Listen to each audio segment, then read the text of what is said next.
Hello everyone, so in this video, we're going to be reviewing the Denture Silicone Reline Kit from Bikenda. As you can see here, we have the page pull up here on Amazon, and it costs $24 for 2 pieces.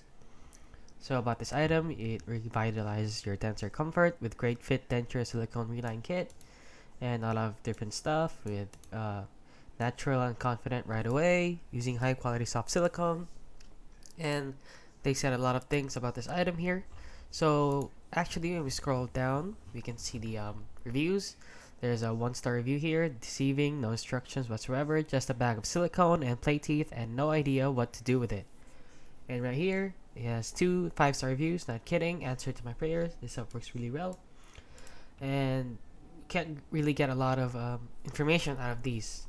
Now actually, when we go here to Walmart, we can see that it has a lot of reviews, and it is rated 1.3 out of 5 stars, only a handful of 5 stars, and a lot of 1-star reviews. So let's see here.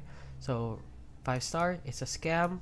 Maybe he only pressed the 5 stars on accident. So same with this one, it's not what I wanted. So can I bring it back to the store, please? So in bold letters, do not buy. I'm not just disappointed, I'm highly disappointed. They're not what I expected. These are not dentures, not what you show like. Scam, trash, it was a scam. These directions using very vague, false advertising, bunch of trash. The material is hard, doesn't cover your gums, and horrible quality. So yeah, this is the honest review on the 2-piece denture reline kit from Bikenda. So I advise you to do not buy these. It is cheap, but it is not the product you're expecting. So if you found this video helpful, please consider liking and subscribing.